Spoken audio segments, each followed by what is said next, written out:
Today, we're going to be talking about how to find and develop your personal style. I've sat down and come up with 6 tips to help you pursue what style suits you and overall how to find or develop your unique sense of style. Everyone's at a different stage in their style evolution, and throughout the 5 years of making content on YouTube and Instagram, I feel like I've got a pretty solid footing on what my personal style is, so I wanted to share some of my thoughts with you guys. Before we begin though, I have a quote that I want to share with you guys.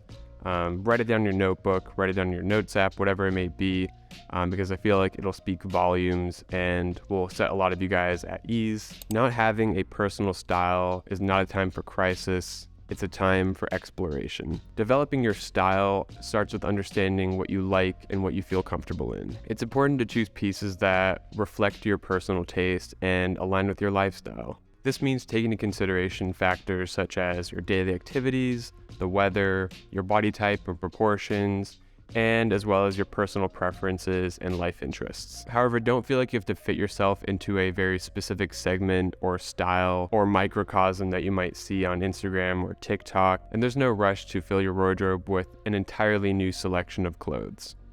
Tip number 1 is the foundation. The first step in this journey is to build a cohesive wardrobe by choosing pieces in colors or silhouettes that complement each other. Usually called a capsule wardrobe, these items will be the foundation for what all of your outfits are built on. These capsule items are going to be your basics and will make it really easy to mix and match and create different outfits off these silhouettes. Capsule items pretty much never leave your wardrobe and should be timeless and not trendy pieces at all. For myself, it's my rotation of my boxy tees and also my various fitting pairs of pants that can go with any outfit because they're not too loud. And from these items, I can pretty much build any type of outfit I want.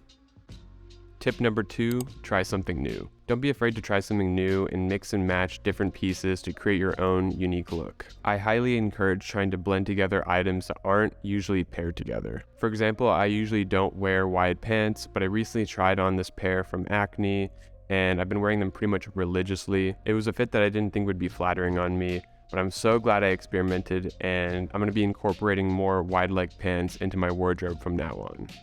Tip number 3 is proportions. Pay attention to the fit of your clothes. Ill-fitting clothes can make even the best pieces look sloppy in an outfit. Invest in items that fit well and flatter your body type and your proportions. For myself, I have a very long torso and try to find tops that have a minimum width and length when it comes to the torso, because if something is too narrow or too long, it just won't complement and balance out my long torso. So this usually means tops that are wider and shorter. Everyone's body type is unique to themselves, and it's just about finding the garments that best suit you.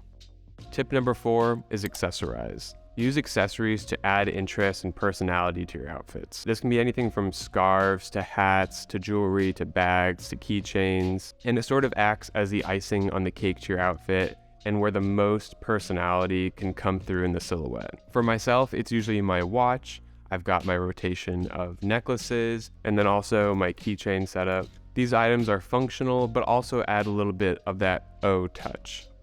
Tip number 5, the wonder items. Don't be afraid to splurge on a few key pieces that you love. These can serve as the foundation for your personal style and should be able to be mixed and matched with your more affordable items. But remember, having good style doesn't mean you need to spend a lot of money. These unique pieces could be thrifted or custom made. Some of my favorite items in my wardrobe are my vintage items, stuff that's one of a kind and can speak volumes when it comes to your signature look.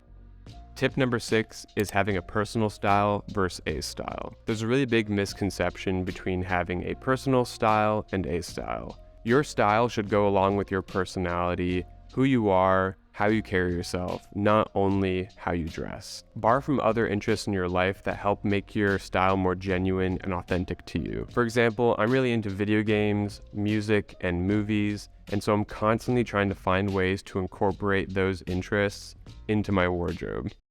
That's all my tips. I hope you guys found this video informative and helpful. I normally don't make discussion type videos like this, so if you enjoyed this format, let me know down in the comments below. Drop a like if you enjoyed it. And if you want to hear more of my take on fashion, style, and design, let me know down in the comments and I'll keep doing these types of videos. Hope you have a great rest of your day, and I'll catch you in the next one. Later.